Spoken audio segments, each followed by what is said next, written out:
Господин Заев, дали ќе очекувате да ви се даде мандатот во рок од 10 дена и ако не ви се даде, кои ќе бидат следните чекори? И второ прашање, дали очекувате посебна седница што Талат Џафери прати до пратениците писмо за свикување посебна седница за локалните избори? Ова се две различни работи. Прво, јас очекувам дека Ѓорги Иванов во рок од 10 дена ќе го даде мандатот. Може постои дилема од кога се 10 дена од службен весник или слично, на крајот не е важно и не мора 10 дена и да се чека.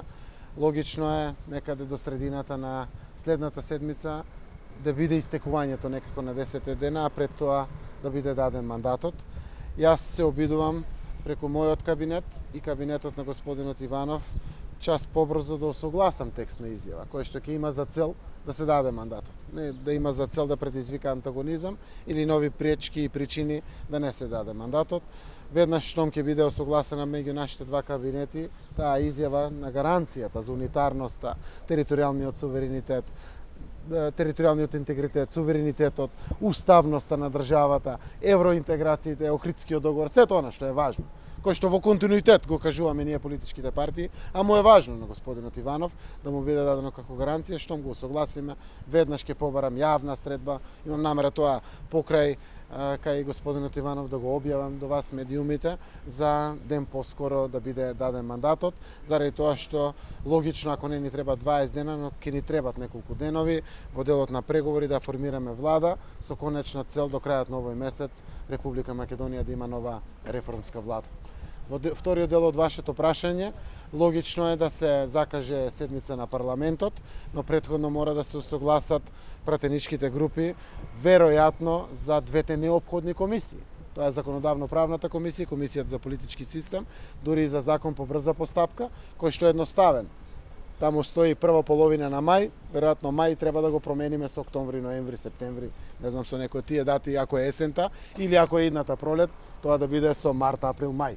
Веројатно, тоа досега во Македонија се правело по договор помеѓу сите политички партии. Јас очекувам во најмала рака, ако не ние лидерите на парламентарните партии, барем наши представници да направат средба во парламентот, да го договорат како што е редот и пракса во Македонија, новиот термин за изборите, а меѓу другото да ги договорат и распоредот на двете законодавно-правната комисија и комисијата за политички систем, како би можело брзо да се закаже седницата на парламентот, за да се де факто и одложат одржувањето на локалните избори кои што беа планирани за првата половина на мај. А што во случај ако Иванов не ги припади тие гаранции?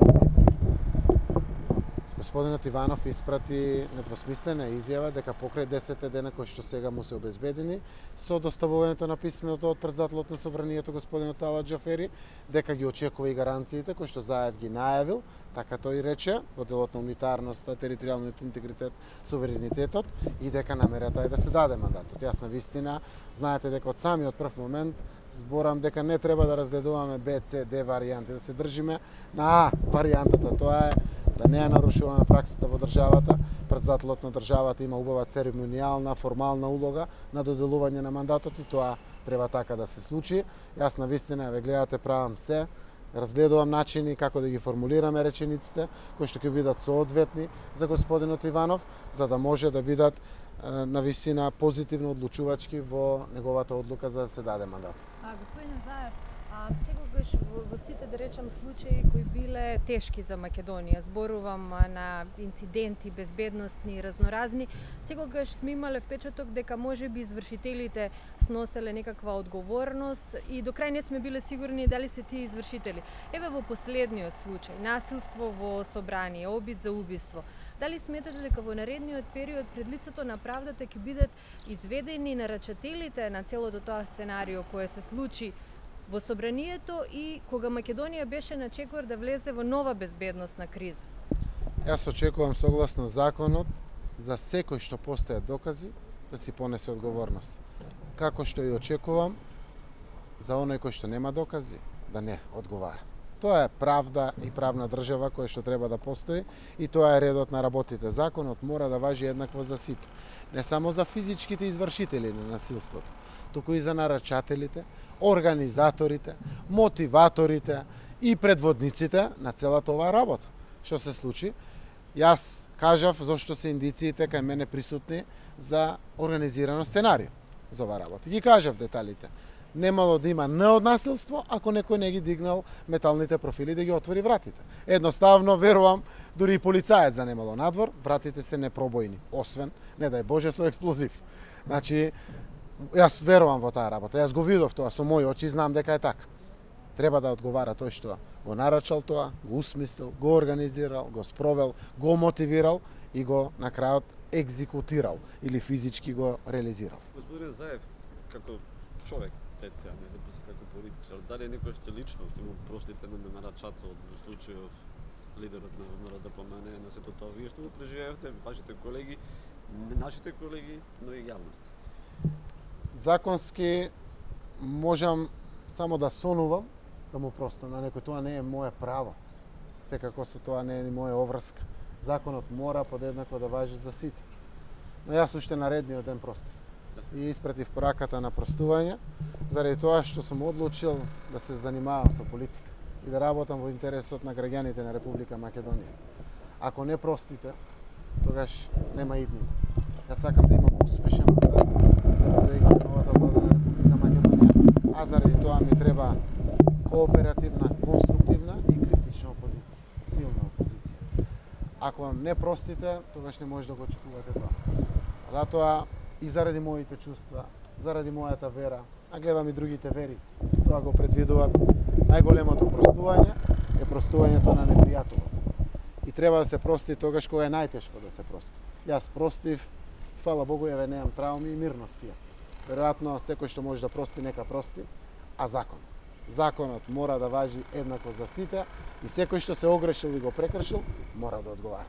Истовремено, како што никој не треба да не одговара ако нема докази за некое сторено дело, навистина треба да престане времето кога невини луѓе лежеа по затвори. А господин Заев, дали во овој момент може да се каже кога би се свикала седница на собрание да се измени изборниот законник за да се надмине правниот вакуум во функционирањето на локалната власт, оти буквално цела Македонија е засегната од овој правен вакуум кој настапува на 15 мај? Убаво ќе беше до 15 мај да се заврши таа седница, но логично не може да се заврши заради процедурите кои што ги објаснив. Треба да се соберат представници на партиите, дали ние лидерите или наши представници од раководството веројатно, да го договорат терминот. Така е пракса. После тоа да се договорат комисиите. Па самите комисии мора да се изберат на пленарна седница, да се даде пауза, тие да работат и да дојде законот.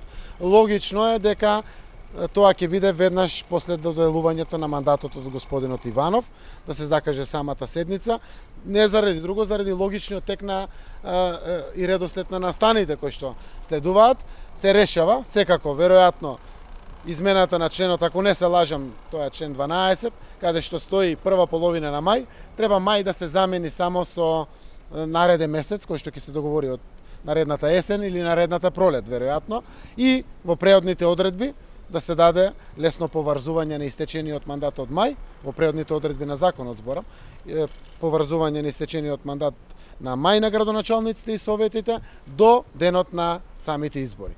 Постои ова законска можност, тоа не е нешто ново, правниците се постручни да кажат дефинитивно како тоа стои, но јас го кажувам политичкото искуство како политичар кој што го имам, но треба да знаат граѓаните.